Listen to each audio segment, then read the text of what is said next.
مزید نعمتوں کا ذکر. ومن ثمرات النخیل والأعناب، اور کھجوروں اور انگوروں کے پھلوں میں سے، یعنی ہم تم کو پلاتے ہیں، دودھ پلاتے ہیں اور اس کے علاوہ جوس پلاتے ہیں. نخیل کھجور کو کہتے ہیں. اہل عرب جو ہے وہ کھجوریں صرف کھاتے نہیں بلکہ ان کو بھگو کے ان کا جوس بھی بناتے ہیں، شراب بھی بناتے ہیں. تتخذون منہ سکرا، تم بناتے ہو اس سے میٹھا رس یا نشہ آور چیز. سکر کے دونوں معنی. ورزقا حسنا، اور عمدہ رزق. ان فی ذلک لآیۃ لقوم یعقلون، بے شک اس میں البتہ ایک نشانی ہے اس قوم کے لیے جو عقل رکھتی ہے. پھل تو بے شمار ہے، خاص طور پر 2 پھلوں کا ذکر کیا گیا جن کے اندر صحت کے اعتبار سے بہت سے فوائد ہیں، کھجوریں اور انگور، خصوصاً ان کی مٹھاس. اب اس میں خاص لطیف طریقے سے اشارہ کیا گیا اس بات کی طرف کہ اللہ نے تو تم کو بہترین پھل دیے، لیکن تم دیکھو کہ ان سے کیا بناتے ہیں، تم نے انہیں کیسے ابیوز کیا کہ ان سے نشہ آور چیزیں بناتے ہیں. سکر کہتے ہیں اس چیز کو جس سے نشہ ہو. سکران نشے والا، یعنی جس پہ بہت نشہ ہوتی ہے، یعنی جس پہ نشے کا اثر ہو، سکران کہتے ہیں. حبشی زبان میں سرکے کے لیے سکر کا لفظ آتا ہے، عربی میں چینی کو سکر کہتے ہیں، تو اس لیے سکر کا ایک معنی میٹھا رس بھی کیا گیا کہ تم اس سے میٹھا رس بناتے ہو یا پھر نشہ آور چیز بنا لیتے ہو، یہ شراب بناتے ہو. ورزقا حسنا، اور عمدہ رزق بھی. اگر پہلے معنی میں لیا جائے کہ میٹھا رس اور اچھا رزق، تو رس سے مراد کیا ہے؟ اس کا جوس وغیرہ نکال لیتے ہو یا اس سے مزید اس میں پانی ڈال کے جوس بنا لیتے ہو. اور رزقا حسنا سے مراد یہ کہ اس کو کھانے کا کام بھی لیتے ہیں. کس طرح کہ آپ ان دونوں کو فریش ڈیٹس اور فریش انگور بھی کھا سکتے ہیں اور دونوں کو سکھا بھی لیا جاتا ہے. ٹھیک ہے نا.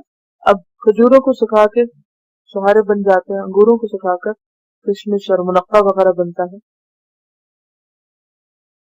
اور یہاں شکوہ یہ ہے کہ تم اس کو بگاڑتے بھی ہو، جبکہ اللہ نے ایک عمدہ رزق دیا ہے تم کو، اور تم اس سے اپنے لیے نقصان کی چیز بناتے. ان فی ذلک لآیۃ لقوم یعقلون، اس میں نشانی ہے عقل والوں کے لیے. پیچھے تھا بارش میں نشانی ہے سننے والوں کے لیے، یہاں ہے عقل والوں کے لیے، کیونکہ عقل جو ہے وہ انسان کو ملنے والی نعمتوں میں سب سے بہترین نعمت ہے. لیکن انسان نشہ آور چیز بنا کر اپنی عقل کو ہی نقصان دیتا ہے. اللہ نے کھجور اور انگور بنائے عقل کی حفاظت کے لیے. آپ دیکھیں یہ دونوں چیزیں جو ہیں یہ دماغی کام کرنے والوں کے لیے بہت مفید ہیں، لیکن لوگ اس سے کیا کام لیتے ہیں؟ عقل کو بگاڑنے کا، ان کو نشہ آور بنا لیتے ہیں. جس کا مطلب یہ ہے کہ پھر وہ اس نعمت کا حق ادا نہیں کرتے، اس کو شکر گزار نہیں ہوتے، بلکہ اللہ کو ناراض کرنے کا کام کرتے ہیں. اس سے یہ بھی پتہ چلتا ہے کہ ایک ہی چیز میں فائدے بھی ہیں، اور اگر انسان اس کو صحیح طریقے سے استعمال نہ کرے تو وہی چیز انسان کے لیے نقصان دہ بھی بن جاتی. اور پھر خاص طور پر ان 2 چیزوں میں غور و فکر کی دعوت بھی دی گئی کہ انسان اپنی عقل اور فہم سے کام لے، ان کے اندر فائدے تلاش کرے اور پھر اس رب کو شکر ادا کرے. خصوصاً آپ دیکھیں کہ کھجوریں کہاں اگتی ہیں؟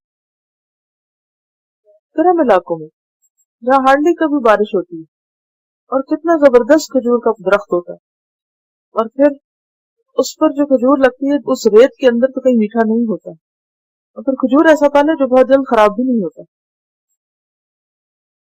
اسی طرح انگور جو ہے وہ زمین پہ نہیں اگتے، ان کو بھی اوپر اٹھایا جاتا ہے. کھجوریں بھی وہ اوپر جا کے لگتی، انگور بھی اوپر جا کے ان کے پھلوں کے گچھے لٹکتے، جس سے پھر روشنی اور ہوا اور باقی چیزیں بہترین طریقے سے حاصل کرتے ہیں، اسی لیے ان کی افادیت بہت بڑھ جاتی ہے.